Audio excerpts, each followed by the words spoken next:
बोलो जयकारा बोल मेरे श्री गुरु महाराज की जय। श्री परमहंस दयाल जी महाराज की जय। कृष्ण कन्हैया लाल की जय। राधे रानी की जय। सर्वप्रथम अपने सतगुरुदेव भगवान दादा गुरु महाराज जी के चरणों में लाखों करोड़ों बार दंडवत प्रणाम करते हैं और उनके श्री चरणों का आश्रय लेकर इस पाठ का आरंभ करते हैं। वो ही करने कराने वाले हैं, हम तो निमित्त मात्र हैं। अनुचित क्षमा करें। राधा रानी और कृष्ण कन्हैया के चरणों में भी दंडवत प्रणाम है, जिनकी कृपा से आज ये सौभाग्य प्राप्त हो रहा है। सभी एकाग्रचित होकर बैठ जाएंगे। हर श्वास श्वास के साथ सुमिरन चलता रहेगा, सुमिरन नहीं छोड़ना है और ये भान करते रहें कि प्रभु हमारे साथ हैं, हम प्रभु के हैं और प्रभु हमारे हैं। यही एहसास अपने दिल में करते रहें और वचनों का रसपान करते रहें जो भागवत जी में आ रहे हैं। आप सभी एकाग्रचित होकर बैठ जाएं, आंखें बंद करके, और श्वासों की तरफ ध्यान दें। सुमिरन चलता रहे, हृदय में प्रभु को विराजमान कर लीजिए। सबसे पहले प्रभु की स्तुति करते हैं। हरे रामा रामा रामा हरे हरे, हरे कृष्णा कृष्णा कृष्णा हरे हरे, हरे रामा रामा रामा हरे हरे, हरे कृष्णा कृष्णा कृष्णा हरे हरे।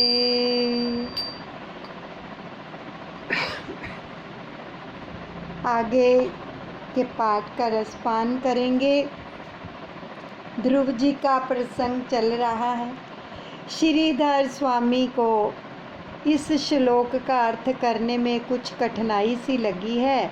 उपनिषद के सिद्धांत का यहाँ पर कुछ विरोध सा किया गया है। उपनिषद में कहा गया है कि ब्रह्मानंद ही सर्वश्रेष्ठ है, कोई भी आनंद ब्रह्मानंद से श्रेष्ठ नहीं हो सकता। तो तैत्तरीय उपनिषद में आनंद का वर्णन किया है। मनुष्य के आनंद की अपेक्षा गंधर्वों का आनंद भी श्रेष्ठ है, और इसकी अपेक्षा स्वर्गों के देवों का आनंद भी श्रेष्ठ है। देवों के आनंद से बढ़कर है इंद्र का आनंद।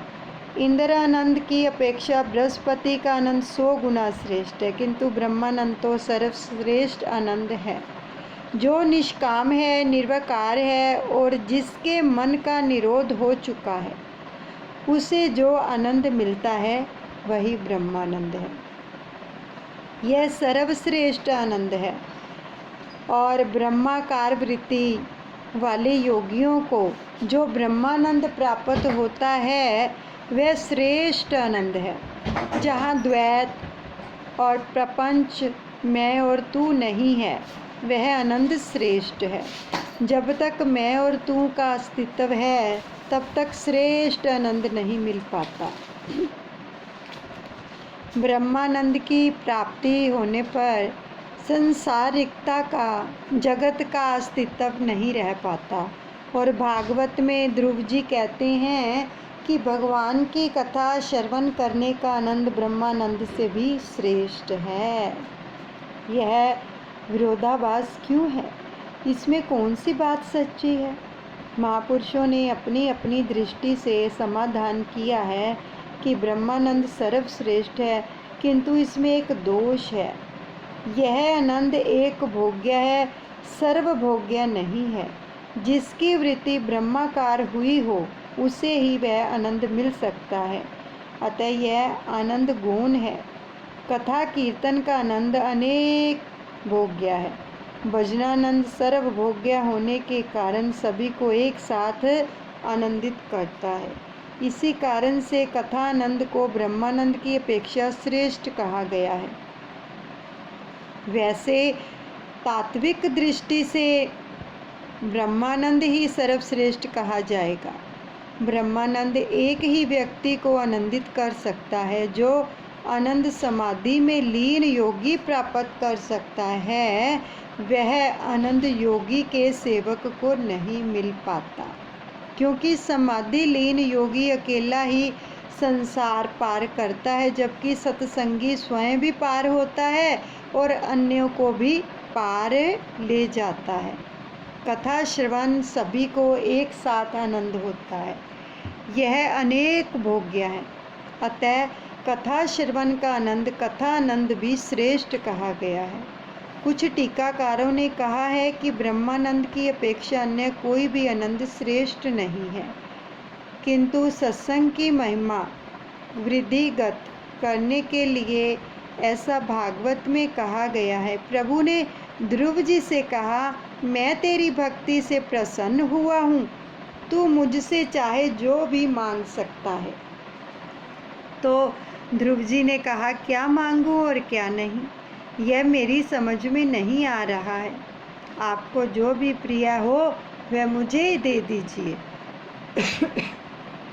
और भगवान शंकर जब प्रसन्न हुए थे, तब उन्होंने नरसिंह मेहता से वर मांगने को कहा था। तो नरसिंह मेहता ने भी ध्रुव जैसा ही उत्तर दिया था। तो शिव जी ने कहा था कि मुझे तो रास लीला प्रिय है, अतः मैं तुझे उसी का दर्शन कराऊंगा। और शिव ने मेहता को रास लीला के दर्शन कराए थे। ध्रुव जी ने भगवान से कहा, तू कुछ कल्पों के लिए अपने राज्य का शासन कर। भगवान ध्रुव जी से कह रहे हैं कि तू कुछ कल्पों के लिए अपने राज्य का शासन कर, उसके पश्चात मैं तुझे अपने धाम में ले चलूँगा। तो ध्रुव जी ने आशंका व्यक्त करते हुए कहा कि मुझे अपना पूर्व जन्म याद आ रहा है। राजा रानी के दर्शन से मेरा मन विचलित हुआ था, अतः मुझे यह जन्म लेना पड़ा। अब जो राजा बना तो फिर रानियों की माया में फंस जाऊंगा और असावधान हो जाऊंगा। मैं राजा नहीं बनना चाहता। तो प्रभु ने कहा, तू चिंता न कर, ऐसा कभी नहीं होगा। तेरी राजा बनने की इच्छा ना भी हो तो भी मैं तुझे राजा बना हुआ देखना चाहता हूँ। ये माया तुझे प्रभावित नहीं कर सकेगी। मेरा नियम है कि जो मेरा पीछा करता है, मैं उसी का पीछा करता हूँ। मैं तेरी रक्षा करूँगा। देखो यहाँ पे बहुत ही सुंदर वचन आ रहे हैं। भगवान कह रहे हैं कि जो मेरा पीछा करता है, मैं उसका पीछा करता हूँ, और फिर उसकी माया उनको नहीं सताती है, वो रक्षा करते हैं। इसलिए हमें किसका पीछा करना चाहिए? अपने भगवान का, अपने इष्ट देव का, सतगुरुदेव भगवान का, जिसको भी जो मानते हैं। दुनिया का पीछा नहीं करना चाहिए। उससे क्या है, हम फंस जाते हैं और फिर दुखी होते हैं। इसलिए हमें भगवान का पीछा ही करना है, हर पल, हर क्षण, हर घड़ी, ताकि वो हमारे पीछे रहेंगे। भगवान कहते फिर मैं उसका पीछा करता हूँ और उसकी रक्षा करता हूँ, और हमारी रक्षा होगी। छोटे बच्चों को चाहे आनंद ना होता हो, किंतु माता को तो उसका श्रृंगार करने में आनंद मिलता है ना। छोटे बच्चे जो होते हैं, बहुत छोटे बच्चे होते हैं, जब माता उनको स्नान भी करवाती तो किस तरह से रोते हैं, है ना। कंघी भी नहीं करवाते हैं, आँखों में जो है काजल भी नहीं डलवाते हैं, तो माता ज़बरदस्ती अच्छे से उनका स्नान करके, आँखों में काजल लगा के और अच्छे से कंघी करके, चोटी बना के, है ना, तो फिर काला टीका लगा देती है। और कितनी खुश होती है देखकर कि मेरा पुत्र कितना सुंदर लग रहा है। ऐसे ही मैं जगत को यह दिखाना चाहता हूँ कि जो व्यक्ति मेरा हो जाता है, उसे मैं लौकिक और अलौकिक दोनों प्रकार के आनंद प्रदान करता हूँ। देखो यहाँ पर भगवान कह रहे हैं कि जो उनका हो जाता है, उनको यानी लोक के सुख भी और परलोक के सुख भी दोनों प्रदान कर देते हैं। ये नहीं कि लोक के सुख से वंचित रखेंगे, वंचित नहीं रखते हैं, वो दोनों सुख देते हैं, लोक के भी परलोक के भी, यानी लौकिक और अलौकिक। तो मैं अपने भक्तों का अलौकिक सुख के साथ साथ लौकिक सुख में भी लाभान्वित करता हूँ, यानी योगक्षेम करते हैं प्रभु। शबरी और मीरा जैसा अटल भक्ति भाव होने पर भगवान कहते हैं मैं रक्षा करता रहूँगा। जैसे उन्होंने शबरी जी ने और मीरा जी ने केवल एक ही आधार रखा है ना, शबरी जी ने प्रभु राम का और मीरा जी ने श्री कृष्ण कन्हैया नंदलाल का। तो रक्षा किस प्रकार से की ये हम सभी जानते हैं। जहर से अमृत बना दिया, नाग से नारायण बन गए और अंत में मीरा जी को अपने अंदर ही समा लिया। और शबरी जी के साथ भी ऐसा ही हुआ ना कि इतने इतने बड़े ऋषि मुनि योगी तपस्वी इतनी इतनी तपस्या करने वाले किस प्रकार से शबरी जी की खिल्ली उड़ाते थे, मजाक उड़ाते थे, लेकिन शबरी जी ने कभी ध्यान ही नहीं दिया। उनकी जो सुरती थी हमेशा भगवान श्री राम के चरण कमलों से लगी रहती थी, रोज़ फूल बिछाती थी कि मेरी कुटिया में राम आएंगे। तो सच में जिस दिन प्रभु राम आए तो सभी देखते ही रह गए, किसी की कुटी में नहीं गए, चाहे जितने मर्जी बड़े तपस्वी थे ऋषि थे, लेकिन किसके पास गए? शबरी के पास, जो निर्मल चित्त होकर उनकी भक्ति करती थी। एक ही आश्रय लिया था प्रभु राम का, और अंत में नवदा भक्ति का उपदेश देते हुए किस प्रकार से शबरी ने उनके चरणों पर मस्तक रखा और ज्योत से ज्योत मिल गई, किस प्रकार से प्रभु ने उनको भी अपने अंदर समा लिया। ऐसे प्रभु रक्षा करते हैं जब हम केवल उन्हीं पर आधारित हो जाते हैं। जीव की रक्षा जब तक भगवान स्वयं नहीं करते तब तक वह काम का नाश नहीं कर पाता। जे राखे रघुवीर ते उबरती हैं काल महु, यानी श्री राम जी ने जिनकी रक्षा की है वे कभी कामांध नहीं हुए हैं। फूल चुनने के लिए आए हुए एक राजा सेवक ने ध्रुव को देखा तो उसने राजा से ध्रुव के आगमन का समाचार दिया। अनुष्ठान में बैठे हुए उतानपाद राजा दौड़ पड़े। जरा देखिए तो सही, 6 मास पूर्व जिस उतानपाद राजा ने ध्रुव को अपनी गोद में क्षण मात्र भी बैठने नहीं दिया था, वही राजा अब भगवान के दर्शन करने आए हुए ध्रुव के स्वागत के लिए दौड़ते हुए जा रहे हैं। उसके पिताजी उतानपाद, जो ईश्वर से संबंध जोड़ लेता है ना, जगत उसी के पीछे दौड़ने लगता है। परमात्मा जिसे अपना बनाते हैं उसकी शत्रु भी वंदना करते हैं। यदि तुम पीछे लग जाओगे तो जगत तुम्हारे पीछे लग जाएगा। यदि भगवान का पीछा करेंगे, अपने इष्ट देव का पीछा करेंगे तो जगत भी पीछे पीछे आएगा।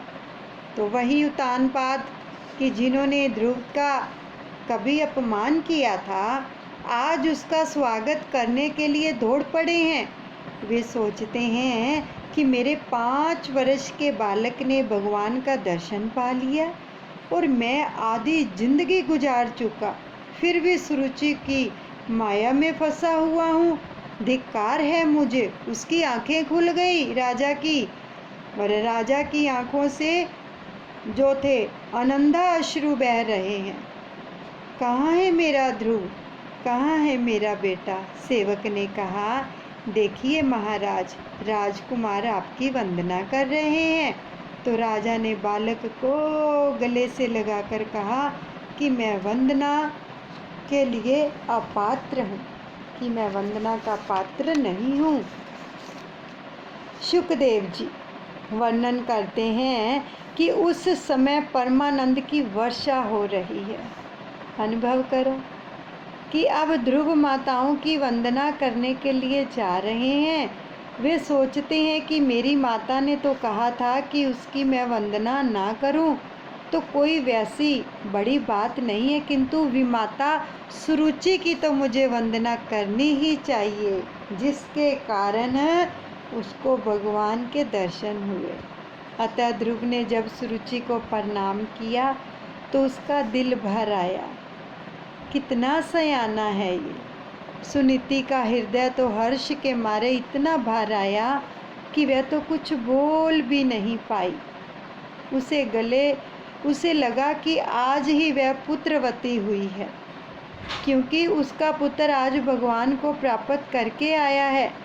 रामचरितमानस जी में भी कहा गया है, पुत्रवती जुबती जग सोई, रघुवर भगत जासु सुत होई, कि जो सभी का आशीर्वाद प्राप्त कर सकता है वही सर्वेश्वर को भी प्रिय लगता है। यहाँ पे बहुत अच्छे वचन आ रहे हैं, इनको पकड़ो, कि जो सभी का आशीर्वाद प्राप्त कर सकता है। हम सबका आशीर्वाद कब प्राप्त करेंगे? जब हमारे अंदर द्वैत भाव नहीं होगा, ईर्ष्या, द्वेष, नफरत नहीं होगी, तभी हम सबसे आशीर्वाद ले पाएंगे, नहीं तो सबका आशीर्वाद नहीं ले पाएंगे। जैसे ध्रुव जी की माता ने उसके साथ जैसा भी व्यवहार किया, लेकिन ध्रुव की अपनी माता ने उनको क्या सिखाया कि सबसे पहले उनको प्रणाम करो, आज्ञा लेके आओ कि मैं वन को जा रहा हूँ। उनके लिए मन में कोई भी कड़वाहट मत रखना। ऐसे ही हमारे साथ भी अगर कोई कैसा भी व्यवहार करता है, उसका हमें आशीर्वाद लेना चाहिए, ना कि उसकी कड़वाहट लेनी चाहिए। तो अगर सबका आशीर्वाद लेना है तो हमें द्वैत दूर करना होगा।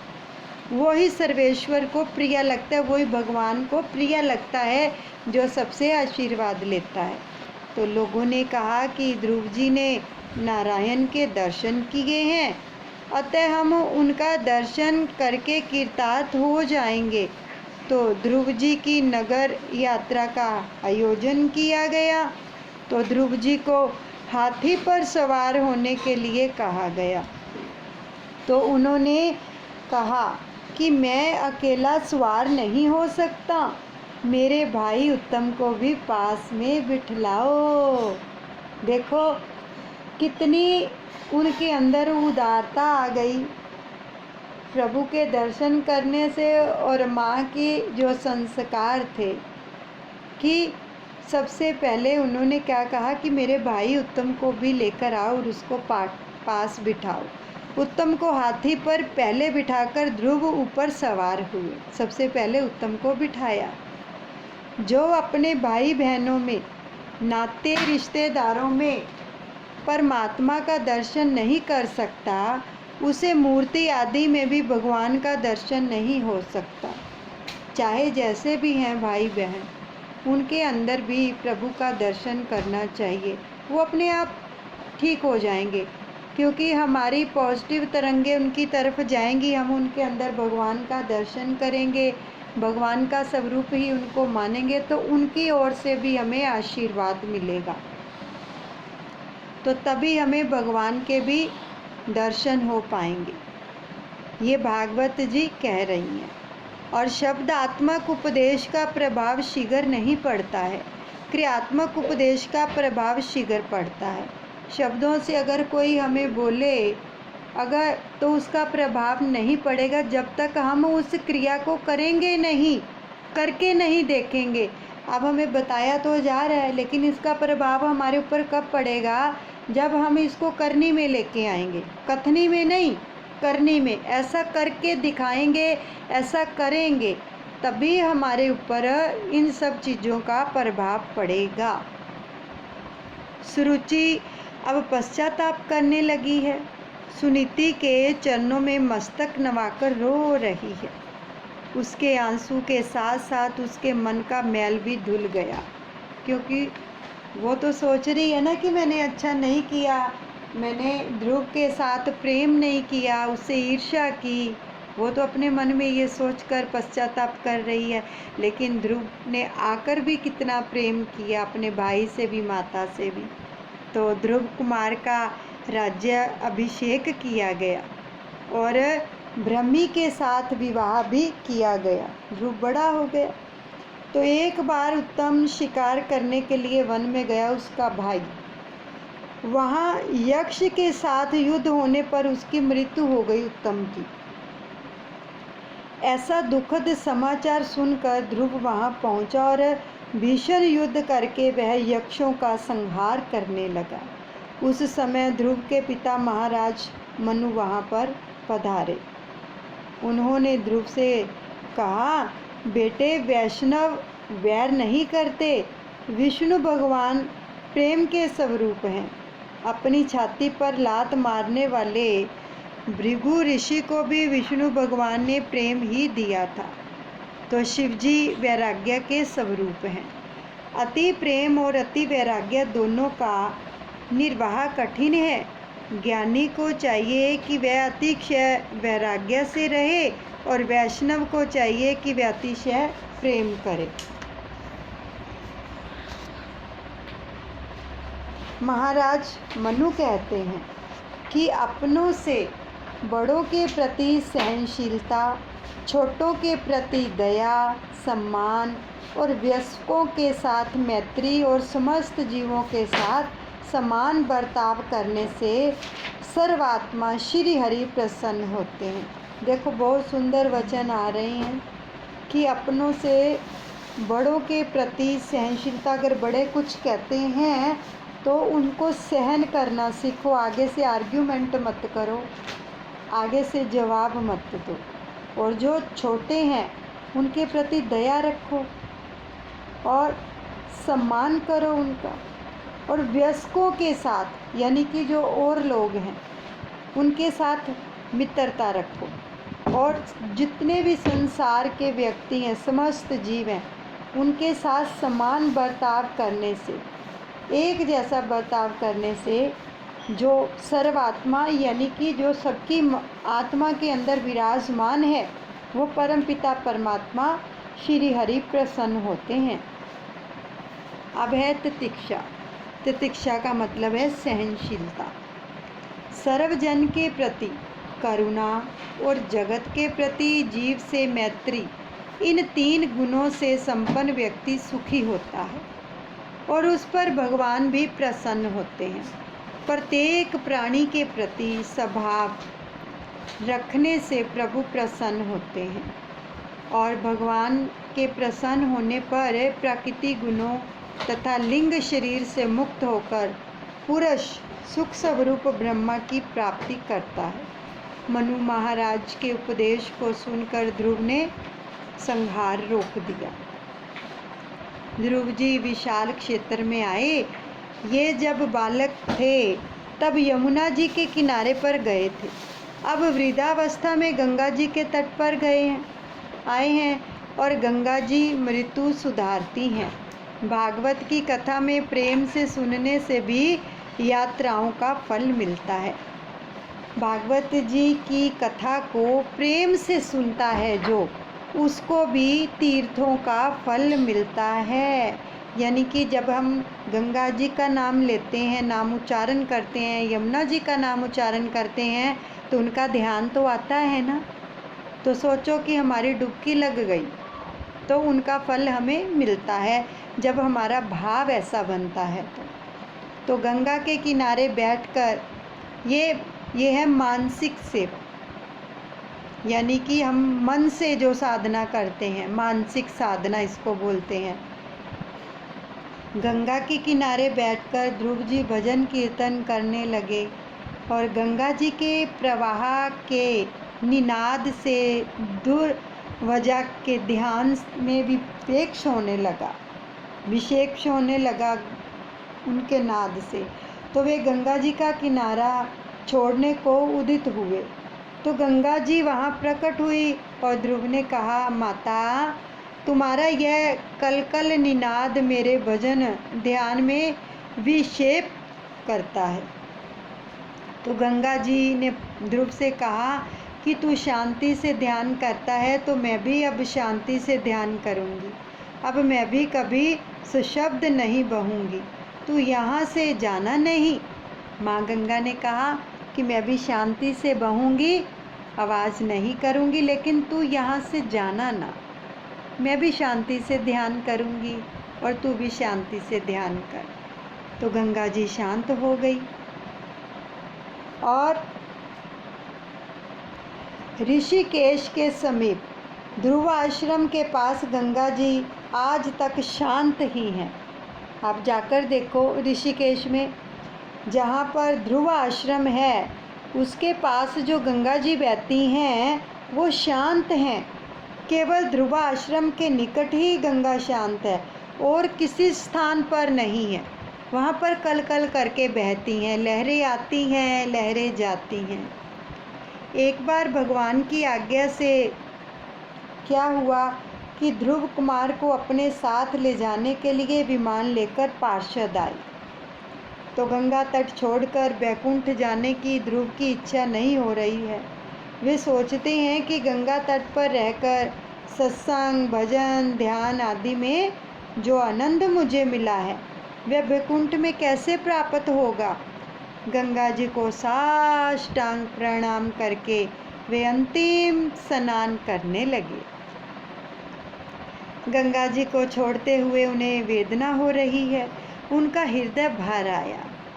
उस समय गंगा जी प्रकट हुई और ध्रुव ने कहा, भगवान की आज्ञा के कारण मैं तुझे छोड़कर बैकुंठ जा रहा हूँ। तुम्हारे तट पर जैसा आनंद मिला है वैसा तो वहाँ बैकुंठ में कैसे मिलेगा।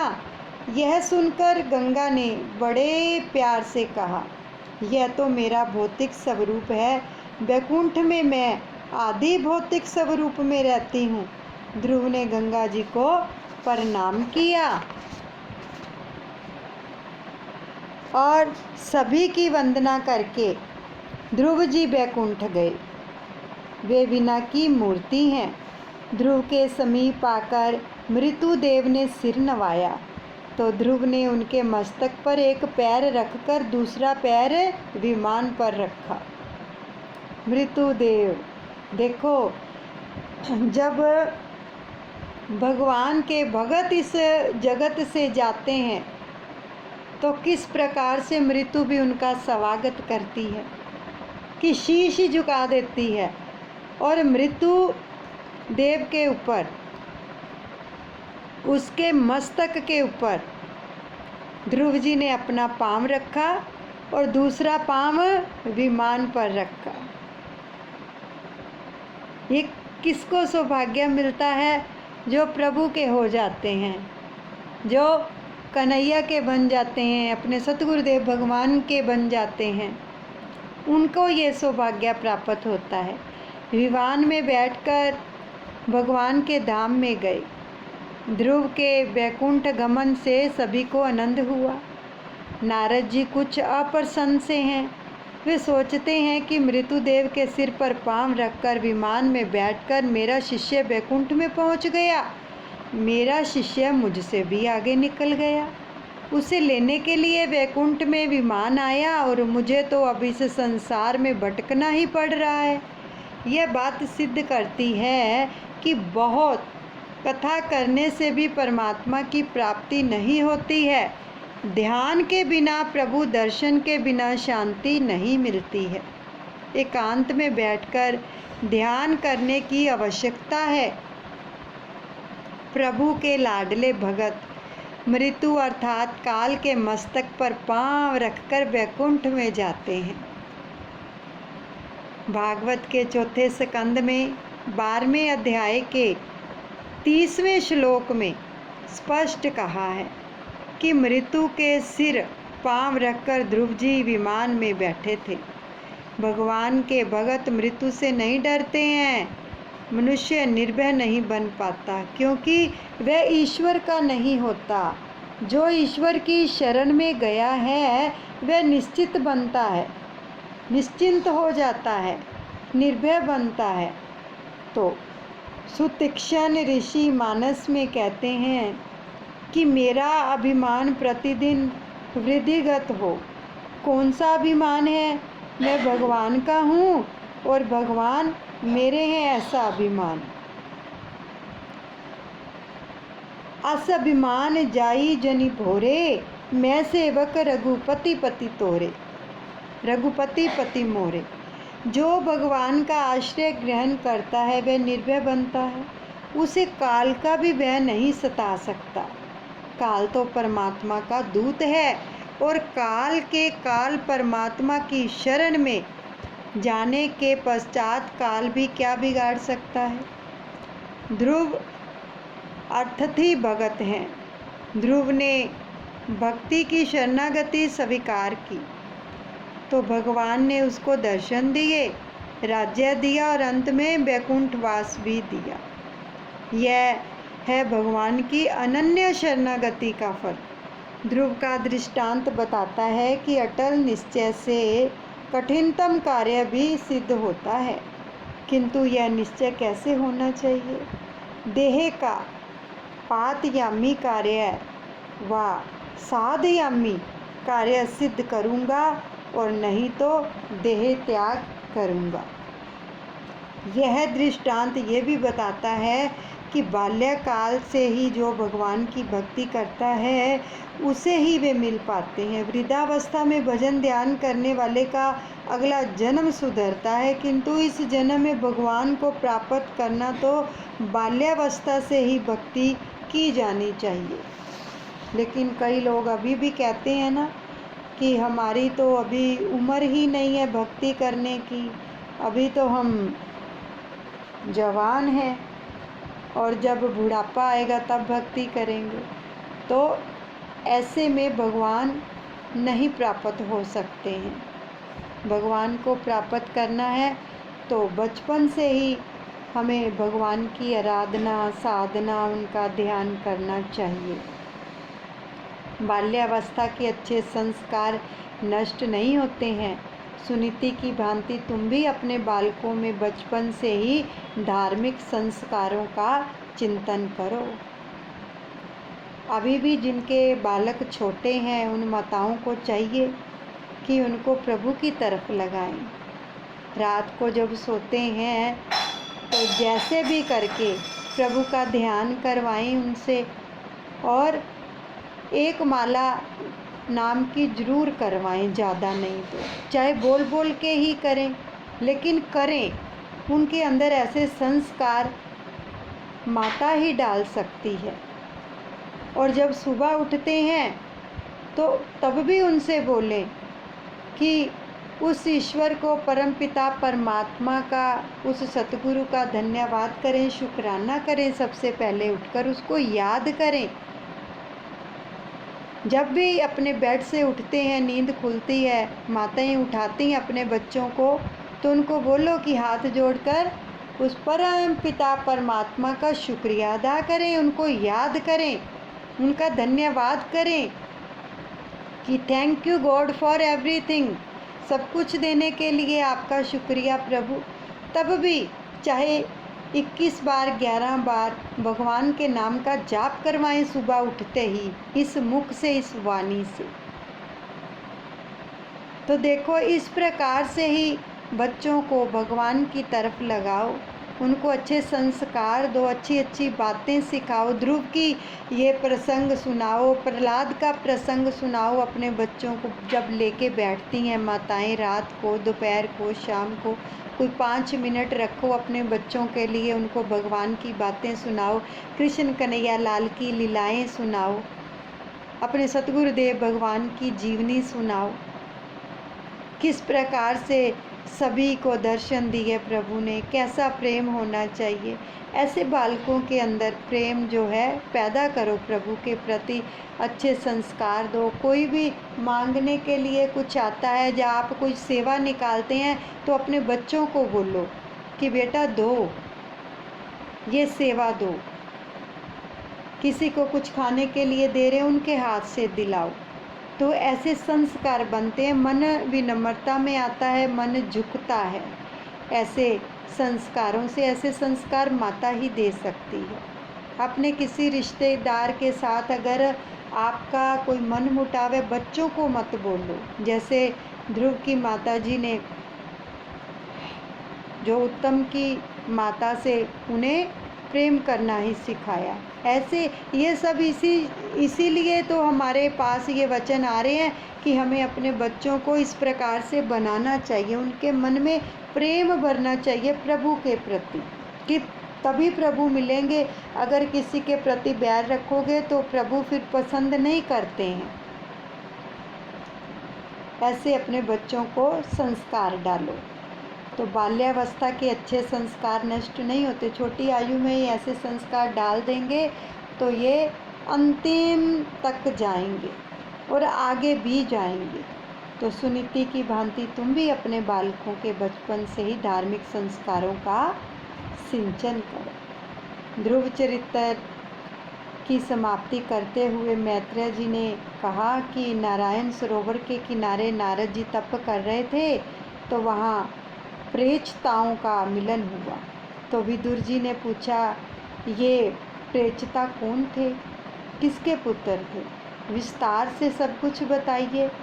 तो मैत्रेय जी विदुर जी को और सुखदेव जी को परीक्षित राजा को कथा सुना रहे, और ध्रुव जी के ही वंशिज थे प्रेचता।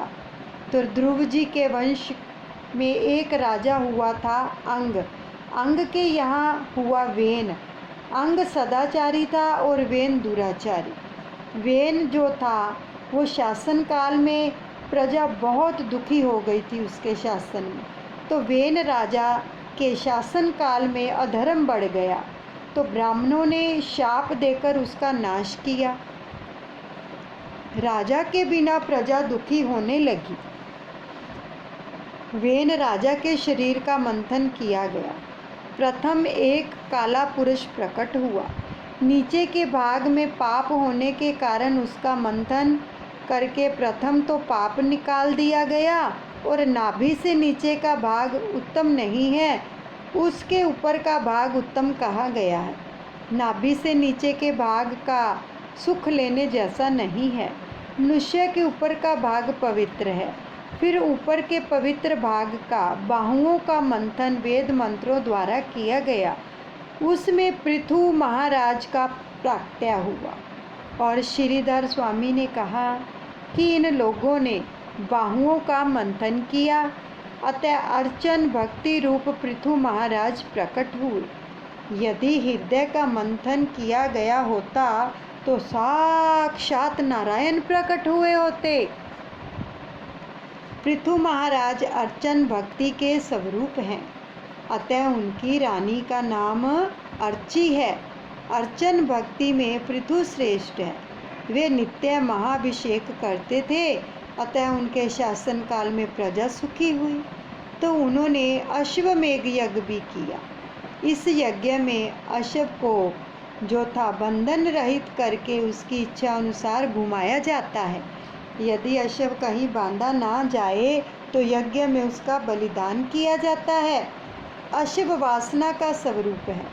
यदि वह किसी विषय के बंधन में फंसे तो आत्म स्वरूप में लीन होता है। यदि वासना किसी विषय में बंधन में फंस जाए तो विवेक से युद्ध करके उसे शुद्ध करना होता है। पृथु के इस अश्वमेघ यज्ञ में इंद्र ने बाधा उपस्थित की, तो वे उस अश्व को ले गए। उस यज्ञ में अत्रि महाराज बैठे हुए थे। पृथु का पुत्र घोड़ा वापस ले आए। उस समय भगवान प्रकट हो गए और पृथु ने भगवान से प्रार्थना की, मैं मोक्ष की इच्छा नहीं रखता, क्योंकि वहाँ आपकी कीर्ति की कथा सुनने का सुख नहीं मिल पाता। मेरी तो एक ही प्रार्थना है कि आपकी कथा के श्रवण के लिए मुझे 10,000 कान दे दें, जिससे मैं आपकी लीला कथा सुनता रहूं। आपके एक चरण की सेवा चाहे लक्ष्मी जी करें, किंतु दूसरे चरण की सेवा मैं करना चाहता हूँ। पृथु राजा ने धर्म अनुसार प्रजा का पालन किया और पृथ्वी में सम्माहित कई हजार के रसों का युक्तिपूर्वक दोहन किया। उन्होंने अपनी प्रजा को बार बार धार्मिक शिक्षा दी और वे चाहते थे कि उनकी प्रजा धर्म की मर्यादाओं का पालन करे। पृथु महाराज गाय तथा ब्राह्मणों का पालन करते थे। गाय घास खाकर दूध देती है और ब्राह्मण साधारण भिक्षा से जीवन निर्वाह करके सभी को ज्ञान दान करता है। गाय और ब्राह्मण के संतुष्ट होने पर प्रजा को शक्ति और ज्ञान मिलते हैं और प्रजा सुखी होती है। आजकल के राज्यकर्ता ऐसा सोचें तो प्रजा सुखी हो सकती है। जब संपत्ति की अपेक्षा अच्छे संस्कार और धर्म की आवश्यकता अधिक महसूस होगी तो वृद्धिगत भी होगी, तभी देश सुखी होगा।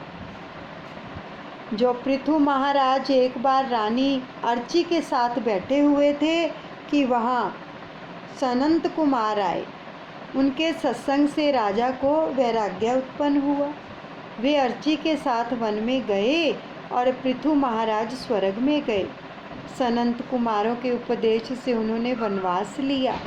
प्राचीन काल में तो राजा भी राज्य त्याग करके वन में बसकर प्रभु भजन करते थे, किंतु इस अर्थ को भोग प्रधान काल में वनवास करने की इच्छा किसी को नहीं होती। फिर भी सुख शांति मिले तो कैसे मिले। तो पृथु के पश्चात उनका जो पुत्र जो था वो विजितावश्य राजा बना। तो वे 3 बंधु थे, हर्षक और धूमरकेश और वृक। इसके पश्चात अंतर्ध्यान के यहाँ हरिवर्धान और हविधारण के यहाँ प्राचीन नरभिही राजा हुआ। प्राचीन नरभिही राजा के यहाँ प्रचेता हुए और प्रचेता नारायण सरोवर के किनारे आए। नारद जी ने उनको रुद्र गीता का उपदेश दिया। उससे भगवान शंकर प्रसन्न हुए और उन्होंने राजाओं से कहा कि तुम तप करो, बिना तप किसी को सिद्धि नहीं मिल पाती है। तप ना करने वाले का पतन होता है। शंकर भगवान ऐसी आज्ञा देकर अदृश्य हो गए और शंकर के बताए हुए स्तोत्रों का जाप करते हुए प्रचेता तपश्चर्या करने लगे। नारद जी ने उस समय ब्रह्मराज से प्रश्न किया कि तुमसे यज्ञ तो अनेक किए हैं, क्या तुम्हें शांति मिली है? राजा ने कहा नहीं। नारद जी, तो फिर तुमने यज्ञ क्यों कर रहे हो तुम ये यज्ञ? राजा बोला, मुझे प्रभु ने बहुत कुछ दिया है, अतः मैं यज्ञ कर रहा हूँ। यज्ञों के द्वारा मैं ब्राह्मणों की सेवा कर रहा हूँ। यज्ञ के द्वारा मैं संपत्ति का समाज सेवा में सदुपयोग कर रहा हूँ। यज्ञ से भी तो वैसे शांति नहीं मिल पाती है।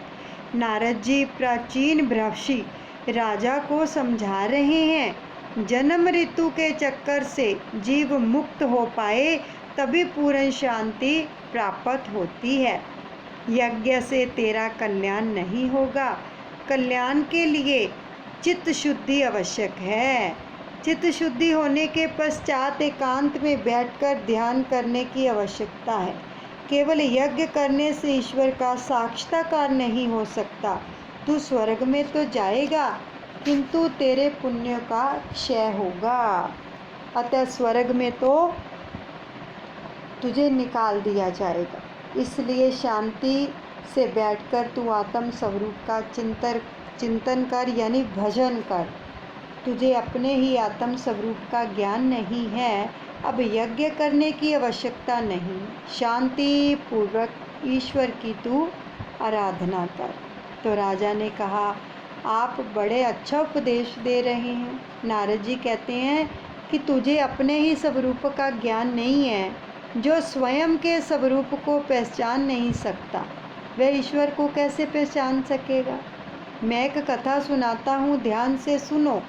प्राचीन काल में एक पुरजन नाम का राजा था। उसके एक मित्र था, अभिज्ञात, और जो पुरजन को सुखी करने के लिए अभिज्ञात हमेशा प्रयत्नशील रहता था। फिर भी अपने प्रयत्नों से उसे भनक भी ना पड़े, उसका भी यह ध्यान रखता था। ईश्वर की अभिज्ञात है। ईश्वर अज्ञात रूप से जीव की सहायता करता है। जीवात्मा पुरजन को सुखी करने के लिए ईश्वर अभिज्ञात दृष्टि करता है, अनाज उत्पन्न करता है। फिर भी वह पुरजन को खबर तक नहीं होने देता। पुरजन भी यह नहीं सोचता कि वह किसकी सहायता के कारण सुखी है। अब देखो यहाँ पे वचनों को पकड़ो। अब पता नहीं किस किस के उद्धार के लिए, किसको अपने चरणों से जोड़ने के लिए और किसके सत्कर्म बनाने के लिए, किसको सिमरन करवाने के लिए सतगुरुदेव भगवान श्री कृष्ण कन्हैया जी ने ये श्रीमद् भागवत का पाठ रखवाया। हमें तो नहीं पता ना। ये कौन करता है व्यवस्था? अज्ञात रूप में भगवान ही करते हैं। किसी को भी नहीं पता है कि इसके ज़रिए कितनों का उद्धार होगा, कितने प्रभु प्रेम में रंग जाएंगे, कितने हृदयों के अंदर प्रभु का प्रेम समा जाएगा, कितनों को कृष्ण कन्हैया की लगन लग जाएगी, सतगुरुदेव भगवान के श्री चरण कमलों में प्रेम बढ़ जाएगा। ये तो अब वो ही जानते हैं ना। ऐसे करते हैं भगवान, अज्ञात रूप में रक्षा करते हैं, कृपा करते हैं, रहमत करते हैं, जो ये जीव नहीं समझ पाता। परमात्मा की लीला जो है अविज्ञात है, वहाँ बुद्धि कुछ काम नहीं दे सकती। भगवान कहते हैं कि अनशन करने का काम तेरा है और पाचन करने का काम मेरा है। पचामी अन्न चतुर्विधम, यानी कि जीव भोजन करता है तो परमात्मा पाचन करते हैं। पेट में ठाकुर जी अग्नि के रूप में बसे हुए हैं। भोजन कर लेने के बाद भगवान कहते हैं कि अब तेरा काम है सोने का और मेरा काम है जागने का। मान लो कि हम गाड़ी हैं और जीव आत्मा यात्री है और परमात्मा चालक है। यदि भगवान सो जाएं, अच्युतम केशवम हो जाएं, तो रेलवे का इंजन चालक सो जाए तो गाड़ी रुक जाएगी कि नहीं रुक जाएगी? यात्री सो सकता है, चालक सूत्रधार ईश्वर नहीं, कि वो हमारे रथवान हैं, सारथी हैं, जो चलाते ही जाएंगे रथ को, और जीव आत्मा उसमें बैठा है, वो सो भी जाएगा तो रथ तो चलता ही रहेगा, गाड़ी चलती रहती है। हम यात्रा करते हैं रेलगाड़ी में, सो जाते हैं, रात का समय होता है, लेकिन गाड़ी चलाने वाला चालक तो नहीं सोता ना। फिर भी जीव कभी सोचता तक नहीं है कि उसे सुख सुविधा देने वाला कौन है, सुलाने वाला कौन है, अच्छी नींद दिलाने वाला कौन है, पेट भरने वाला कौन है, पालन पोषण करने वाला कौन है? वो है भगवान। इसलिए रात को भगवान का शुक्रिया अदा करके सोया करो। एक माला शुक्राने की किया करो रात को कि शुक्र है दिन भर तूने हमारा पालन पोषण किया, हमारी रक्षा की, हमें इतने प्यार से रखा, इतने प्यार से खिलाया पिलाया, जहाँ जहाँ भी जाना है लेकर गए, और अब अच्छे से हमें सुला रहे हो। आपका शुक्रिया है प्रभु। कितनी बार शुक्रिया करें? रोम रोम से भी शुक्रिया करें तो भी कम है। तो इसलिए प्रभु का शुक्रिया अदा करें, हर पल, हर घड़ी, हर क्षण प्रभु का धन्यवाद करते रहें कि वो हमारे चालक हैं, हमें चला रहे हैं। हम तो बैठे हैं आराम से ही बैठे हैं, कुछ कर रहे हैं? अंदर की सारी नस नाड़ियों को कौन चला रहा है? भगवान चला रहे हैं। चला रहे हैं कि नहीं चला रहे हैं? पाचन ही वो करते हैं, भागवत जी कह रही हैं। तो आगे की कथा कल श्रवण करेंगे। बहुत आनंद आ रहा है, तो इसलिए यहाँ पर विश्राम देते हैं। सतगुरुदेव भगवान का धन्यवाद करते हैं। हरे रामा रामा रामा हरे हरे, हरे कृष्णा कृष्णा कृष्णा हरे हरे, हरे हरे, हरे रामा रामा रामा हरे हरे, हरे कृष्णा कृष्णा कृष्णा हरे हरे। श्री राधे गोविंदा गोपाला तेरा प्यारा नाम है। श्री राधे गोविंदा गोपाला तेरा प्यारा नाम है। गोपाला तेरा प्यारा नाम है, नंदलाला तेरा प्यारा नाम है। श्री राधे गोविंदा गोपाला तेरा प्यारा नाम है। बोलिए सतगुरुदेव भगवान की जय। कृष्ण कन्हैया लाल की जय। राधे रानी की जय।